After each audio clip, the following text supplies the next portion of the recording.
Okay, in this video, I'm going to explain pastoral training in a nutshell. Now, pastoral training is one of our training series. You can find it in the ministry tools menu. And it's this 3-lesson training series that really sort of helps you understand how to use the resources at pursuegod.org, which are built by churches for churches, how to use those resources to create a discipleship culture in your church. And so there's 3 lessons in the series. Like I said, they're all set up as conversations that you can have with pastoral teams and elder teams and leadership teams at your church if you really want to start using these tools to create that discipleship culture, which we'll get into here. So just again, in a nutshell, let's look at lesson number 1, buying into the system. What we talk about here is defining this idea of discipleship, and discipleship culture is all about equipping everyone to get into the game so that it's not just about sort of creating consumers at church, but you're using these resources to really create disciplers, or we call them mentors. And this all comes from Ephesians chapter 4, where the Bible says, Paul writes, that the gifts that Christ gave to the church are the paid staff members, right? The pastors, teachers.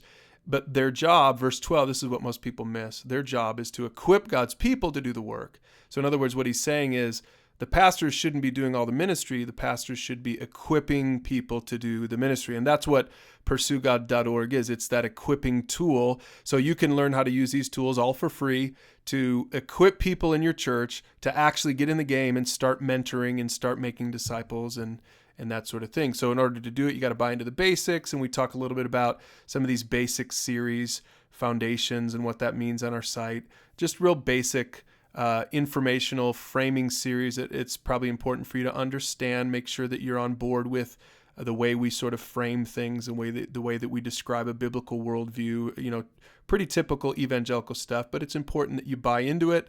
And then you have to also buy into the infrastructure, which is families, groups, and mentors.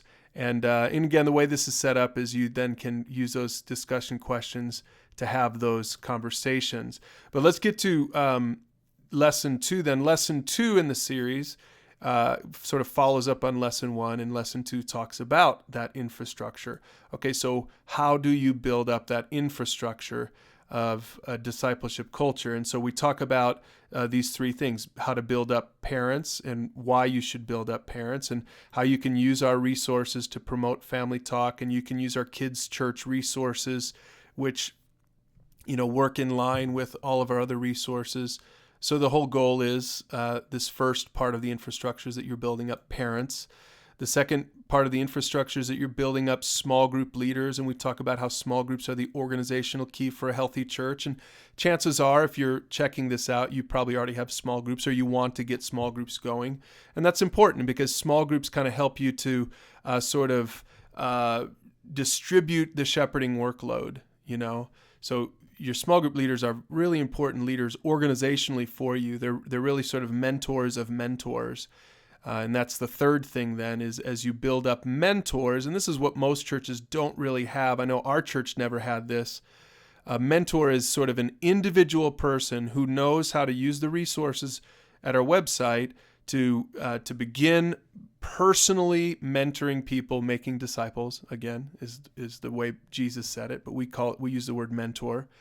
And so we call these sort of individual disciple makers who help people pursue God through these structured conversations. Now, again, if you want to know more about mentoring, you can go and take that series called Mentor Training. That's a great series that you can bring people through to train them up on becoming a mentor using these resources at pursuegod.org. So anyway, that's lesson 2, is building that infrastructure for a discipleship culture. And then lesson 3 of this pastor training, it gets really practical, and we talk about making the handoff. And in this lesson, we talk about this idea of, and we get practical about, okay, how would I, if I'm a pastor and I want to start creating this culture and I start training people up, so how do I get those people within my church structure? How do I get people in need connected to people who are trained and ready to help them and care for them and love them and mentor them?